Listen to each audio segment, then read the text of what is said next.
मदरसा सिराजुल उलूम के 4 प्लाटों का क्या राज है? धुलिया शहर से जुड़ा अहम और संवेदनशील मामला लगातार सामने आ रहा है। मदरसा सिराजुल उलूम के 4 प्लाट जो कि सर्वे नंबर 444 में मौजूद है, जो गरीब नवाज नगर के इलाके में स्थित है, आज भी सवालों के घेरे में है। इस मामले में धुलिया शहर से प्रकाशित होने वाला साप्ताहिक अखबार खानदेश जनसंग्राम, जिसके मुख्य संपादक तव्वाब अंसारी है, वो हर हफ्ते लगातार इन प्लॉटों के बारे में लिख रहे हैं। लेकिन हैरान और अफसोस की बात यह है कि मदरसा सिराजुल उलूम के ट्रस्टियान हजरात के कान पर अब तक जू तक नहीं रेंगी है। ना तो कोई लिखा जवाब आया, ना कोई खुला बयान और ना ही आम जनता के सामने कोई सफाई पेश की गई। सवाल ये है कि जवाब क्यों नहीं दिया जा रहा? ये जमीन मदरसा सिराजुल उलूम के नाम पर दी गई है तो इतने सालों में बच्चों की तालीम के लिए कोई काम क्यों नहीं हुआ और आम जनता को इसकी जानकारी क्यों नहीं दी गई और मदरसे की अमानत पर चुप्पी क्यों साधी जा रही है? ये रवैया अच्छा नहीं लगता, बल्कि शक और सवालों को और मजबूत करता है। हम आम जनता को ये साफ तौर पर बता देना चाहते हैं कि गरीब नवाज नगर सर्वे नंबर 444 प्लॉट नंबर 102,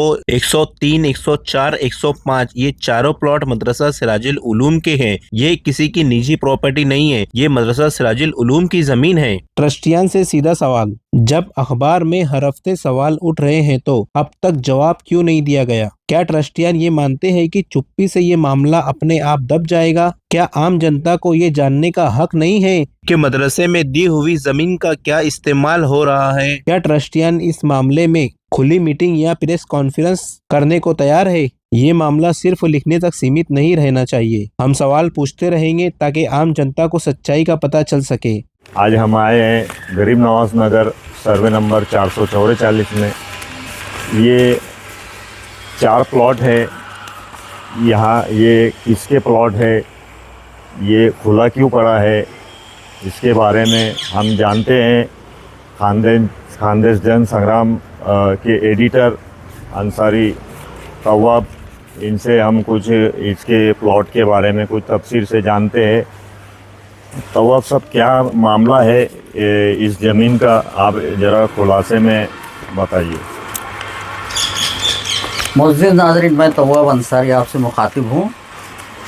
मैं पिछले शुमारे में मेरे अखबार में लिखा था, सिराजुल उलूम की मिल्कियत के 4 प्लाट शहर की गुंजान बस्ती में मिल गए। नाज़रीन, मैं बताना चाहता हूँ कि ये 4 plot survey number 444 plot number 102, 103, 104, 105 ये मदरसा सिराजुल उलूम की मिल्कियत है। और हालिया बॉडी पिछले 10-12 वर्षों से, जब से उन्होंने हाथ में लिया है कारोबार, उन्होंने इसकी तरफ ध्यान नहीं दिया। आज ये 4 प्लॉट जहाँ पर आप देखेंगे, अभी बताएंगे हम कि यहाँ पर बहुत सारे भंगार का सामान रखा हुआ है और कुछ रिक्शा वगैरह टूटी फूटी लगी मंडप का सामान है। तो हमारा ये कहना था, हमारा ये सवाल है कि इतनी अच्छी जगह गुंजान बस्ती में ये क्यों खाली छोड़ी है ट्रस्टियान मदरसा ने, जहाँ पर अगर शेड डालकर एक मदरसा बना दिया जाता है छोटा, तो आसपास के जो बच्चे हैं, बच्चियाँ हैं, वो दीनी तालीम हासिल कर सकती थी। जहाँ पर सिपारा और नाजरा के कुरान वगैरह पढ़ा जा सकता था।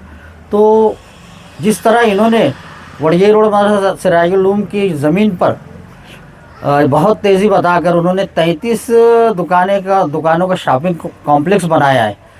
तो यहाँ पर भी अगर उन्होंने ऐसा कोई हॉल या मदरसा बनाया होता तो ये आवाम के साथ साथ एक आवाम की खिदमत के साथ साथ दीनी खिदमत भी हो सकती थी। लेकिन ये क्यों खाली पड़ा है, ये जवाब वो नहीं दे रहे। पिछले कई दिनों से लगातार लिख रहा हूँ इसके बारे में। इससे पहले पिंजारी चाल के भी करोड़ों रुपए की ज़मीन का मैंने मसला उठाया, लेकिन आज तक कोई जवाब ये देने को तैयार नहीं है। मुझे डर है कि इन ज़मीनों का कुछ अलग इस्तेमाल ना हो जाए। इसलिए नाजरीन, आप लोगों ने भी, अब अगर आपने 1 रुपया भी चंदा मदरसा सिराजुल उलूम को दिया है तो आपको भी ये हक़ हासिल है कि ट्रस्टियान से आप बासपुरस कर सकें, उनसे सवाल पूछ सके, हिसाब मांग सकते हैं आप उनसे। तो बराए मेहरबानी है, लिल्लाह, अल्लाह के वास्ते आप लोग भी ट्रस्टियान मदरसा से बासपुरस करेंगे। इतनी बड़ी ज़मीन क्यों खाली पड़ी है? पिछले 10-12 वर्षों से हालिया ट्रस्टियान ने जब से ये हाथ में लिया है कारोबार मदरसे का, तो इधर इन्होंने क्यों कोई तामीरी काम नहीं किया जिससे अवामी फलाह का काम हो सके। मैं इतना ही कहूँगा, मैंने अपने अखबार में लिखा है ये देख सकते हैं आप, हेडिंग के साथ उसमें फ़ोटो भी डाला हुआ है। और आज हम उस जगह खुद आकर खड़े हैं, वहीं पर आपसे बात हो रही है। ये उसके उतारे हैं जो हाईलाइट किए गए हैं, ये चारों प्लाटों की तफसील है। और ये इसमें प्लॉट अच्छा है, ये उतारे है, ये किसके ट्रस्ट के नाम पे है या फिर किसी प्राइवेट प्रॉपर्टी बन के रह गई? ये आपने बहुत अच्छा सवाल किया नाजरीन। इन चारों प्लाटों पर हिफ्जुर रहमान अबुल आस, असरार अहमद अजीमुल्लाह, इफ्तिखार अहमद, मोहम्मद अय्यूब, मोहम्मद अरशद, हाशिम रज़ा, अनीस अहमद, वकील अहमद, ये 5 नाम इस पर दर्ज हैं।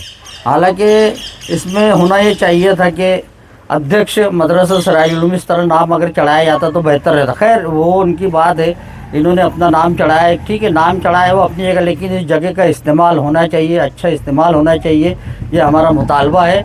और इस पर अगर ट्रस्टियान ने जल्दी कोई अमली इक़दाम नहीं किया तो हम लोगों को ऑफिशियल लेवल से इस मामले को उठाना पड़ेगा। ये बात ट्रस्टियान भी समझ ले। और आवाम से गुजारिश है, ख़ास तौर से नौजवानों से, कि वो इस बारे में मदरसा सरायुल उलूम के ट्रस्टियान से बासपुर से करें, ताकि ज़मीन किसी ख़ास किसी फ़र्द के उसमें ना चली जाए इस्तेमाल में। शुक्रिया।